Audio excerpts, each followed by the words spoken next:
Second world war में लाखों कैदियों को टॉर्चर सेल में डाल दिया गया था। वहाँ उन्हें बुरी तरह टॉर्चर किया जाता था। उन्हें वहाँ फिजिकल और इमोशनल दोनों तरह से टॉर्चर से गुजरना पड़ता था। उन्हें अकेलेपन से भी गुजरना पड़ता था।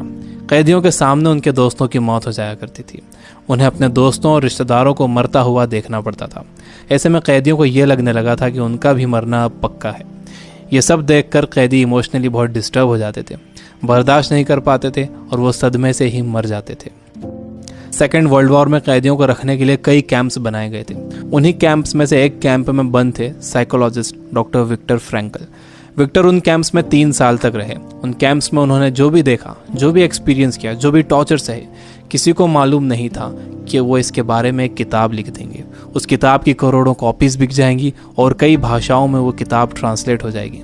उन्होंने किताब लिखी जिसका नाम था मैन्स सर्च फॉर मीनिंग। अभी जो कोरोना क्राइसिस चल रही है, आप घरों में बंद हो, बोर हो रहे हो, अच्छा नहीं लग रहा है, तकलीफ हो रही है, तो आप अपनी इस तकलीफ को ज़रा इन टॉर्चर सेल्स के फ़ोटोज़ से एक बार कंपेयर ज़रूर करना। इससे मुझे पक्का यकीन है कि आपको अंदाज़ा हो जाएगा कि हमारी तकलीफ़ इन टॉर्चर सेल्स की तकलीफ़ के मुकाबले कुछ भी नहीं है।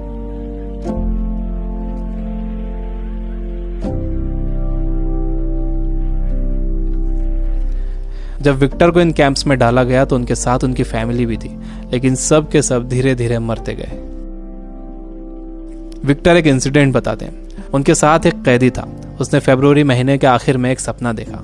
उसने विक्टर को बताया कि कल रात उसने एक सपना देखा था। सपने में एक आवाज़ गूंजी कि मुझसे जो पूछना है पूछो। तो मैंने उससे पूछा कि हम इस कैंप से बाहर कब निकलेंगे। तो उस आवाज़ ने कहा कि 30 मार्च को तुम लोग बाहर निकल जाओगे। इस सपने के बाद उस कैदी को पूरा यकीन हो गया था कि वो 30 मार्च को रिहा हो जाएगा।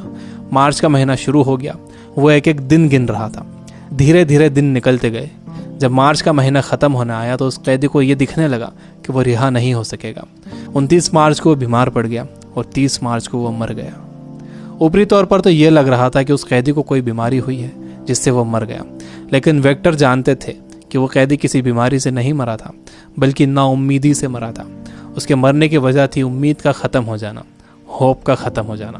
Biggest lesson of this book, इंसान को तकलीफ़ें नहीं मारती हैं, इंसान को धोखा नहीं मारता है, इंसान को चैलेंजेस नहीं मारते हैं, इंसान को नाउम्मीदी मार देती है। जिस इंसान के अंदर आने वाले कल की कोई उम्मीद नहीं होती, कोई ख्वाब नहीं होता, वो इंसान भी नहीं रहता। विक्टर ने गौर किया कि कैंप में ज़्यादातर मौतें क्रिसमस और न्यू ईयर के बीच में हुई थी, क्योंकि लोगों को उम्मीद थी कि क्रिसमस आ रहा है, न्यू ईयर आ रहा है, हमें रिहा कर दिया जाएगा। लेकिन जब ऐसा नहीं हुआ तो उनकी उम्मीदें टूटी और वो मर गए।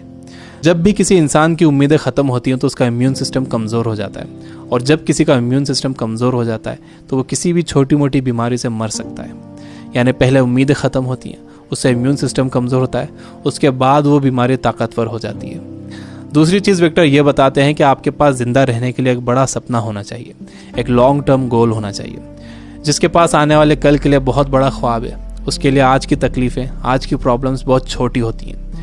जब किसी का बिलीफ बड़ा होता है, किसी का कॉन्फिडेंस बड़ा होता है, किसी का सपना बड़ा होता है, किसी का कमिटमेंट बड़ा होता है, तो उसके सामने आने वाली क्राइसिस, प्रॉब्लम्स, तकलीफ़ें सब छोटी हो जाती हैं। हम कोरोना वायरस की क्राइसिस से घर में रहकर मुकाबला कर सकते हैं। आपको अपनी सुरक्षा करना है, लेकिन इससे घबराना नहीं है। आपको अपनी उम्मीद को ख़त्म नहीं होने देना है। विक्टर कहते हैं कि जब कोई प्रॉब्लम या बीमारी आती है तो आपकी बॉडी कमज़ोर पड़ जाती है, लेकिन आपका माइंड बहुत पावरफुल है। आपको इसे कमज़ोर नहीं पड़ने देना है। आप रोज़ टीवी देख रहे हो, आप बुरी न्यूज़ सुन रहे हो कि इतने मरे, इतने बचे, इतने सीरियस, ये आपको मेंटली वीक बना देगा। आप मेंटली वीक हो जाओगे तो आपका इम्यून सिस्टम भी कमज़ोर हो जाएगा, जिससे आपका बीमार होने का खतरा बढ़ जाएगा। विक्टर कहते हैं कि वो 3 साल इन कैंप्स में इसलिए ज़िंदा रह पाए क्योंकि उनके पास कल के लिए बड़े सपने थे, विल पावर थी, उन्हें ये किताब लिखना थी। तो वो सारी प्रॉब्लम्स, सारी तकलीफ़ें उनके सपनों और इरादों के आगे छोटी पड़ गईं और वो इन सब से बाहर निकल गए। तीसरी चीज़ जो विक्टर ने ऑब्जर्व की थी वो ये कि जब इंसान के सामने कोई प्रॉब्लम आती है तो वो उसे कैसा मीनिंग देता है। वो उसे पॉजिटिव मीनिंग देता है या नेगेटिव मीनिंग देता है। जैसा भी आप उसे मीनिंग देते हो, ये मीनिंग ही उस प्रॉब्लम को आपके लिए मुश्किल या आसान बनाता है। आपका मीनिंग उस प्रॉब्लम को या तो और बढ़ा देगा या उसे ख़त्म कर देगा। फॉर एग्जाम्पल, आप कहीं जाने के लिए घर से बाहर निकलते हो और आप देखते हो कि आपकी गाड़ी का टायर पंचर है। अब आपको बहुत गुस्सा आ जाता है। आपको लगता है कि क्या इसे अभी पंचर होना था, या आप ही के साथ क्यों हुआ, पूरा मूड ख़राब हो गया। आपने इसे दे दिया नेगेटिव मीनिंग। आपके पास एक और ऑप्शन था। आप सोच सकते थे कि हो सकता है कुदरत आपको वहाँ जाने से रोक रही हो सकता है कि आप किसी बड़े एक्सीडेंट से बच गए हों इसकी वजह से। अगर तेज़ स्पीड में गाड़ी का टायर पंचर हो जाता तो एक्सीडेंट हो सकता था। अच्छा हुआ कि निकलने से पहले ही आपको टायर पंचर मिला। यह है पॉजिटिव मीनिंग। इंसान यूजुअली नेगेटिव ही सोचता है और इस नेगेटिव सोचने की वजह से हम हर चीज़ का नेगेटिव साइड ही देखते हैं, उसका पॉजिटिव साइड नहीं देखते। जैसे कोरोना क्राइसिस में जितना टाइम आपने फैमिली को दिया है, क्या आपने कभी पहले इतना टाइम दिया है? मेरे कुछ दोस्त जो किताबों से बिल्कुल दूर थे, उन्होंने बुक्स पढ़ना शुरू कर दिए, वो रीडिंग हैबिट बना रहे हैं। अगर कोरोना क्राइसिस ना होता तो क्या ऐसा होता था? जितना मैं इन दिनों पढ़ रहा हूँ, पहले इतना कभी नहीं पढ़ता था। जितनी सफाई लोगों ने रखनी शुरू कर दी है, पहले कभी नहीं रखते थे। बार बार हाथ धो रहे हैं, अच्छी तरह हाथ धो रहे हैं, सोशल डिस्टेंस मेंटेन कर रहे हैं। किसी लाइन में लगे हुए हैं तो दूर दूर खड़े हो रहे हैं। आसमान साफ नजर आ रहा है, हवा साफ हो गई है, समंदर का पानी साफ हो गया है। ऐसा लग रहा है कि नेचर ने जैसे रीसेट बटन दबा दिया। हमें ये पॉजिटिव साइड्स भी सोचना चाहिए। जब तक आपके पास नेगेटिव मीनिंग है, आप उस क्राइसिस से डील नहीं कर सकते। हर प्रॉब्लम उसके साथ एक इक्वल अपॉर्चुनिटी भी लेकर आती है। दुनिया जब से बनी है तब से अब तक उसमें प्रॉब्लम्स ही प्रॉब्लम्स है। अगर ये प्रॉब्लम्स नहीं होती तो हम यहाँ तक ग्रो नहीं कर पाते। सबसे लास्ट में विक्टर कहते हैं कि आपसे सब कुछ छीना जा सकता है, आपकी धन दौलत, घर, गाड़ी, बीवी, बच्चे, माँ बाप, दोस्त, सेहत, लेकिन एक चीज़ नहीं छीनी जा सकती, वो है आपकी पावर ऑफ डिसीजन।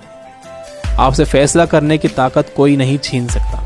अगर आप सिचुएशन से घबराकर फैसला करते हो तो वो सिचुएशन आप पर हावी हो जाएगी, लेकिन अगर आप सिचुएशन के हिसाब से खुद को बेहतर बनाते हो और डिसीजन खुद लेते हो तो आपकी ज़िंदगी बदल जाएगी। दुनिया में इससे पहले भी कई बीमारियां आई हैं जिससे करोड़ों लोगों की मौत हुई है। उसकी वजह ये थी कि लोग अवेयर नहीं थे, उनके पास इन्फॉर्मेशन नहीं थी, इन्फॉर्मेशन लेट पहुंचती थी, बीमारी से डील करने के साधन नहीं थे।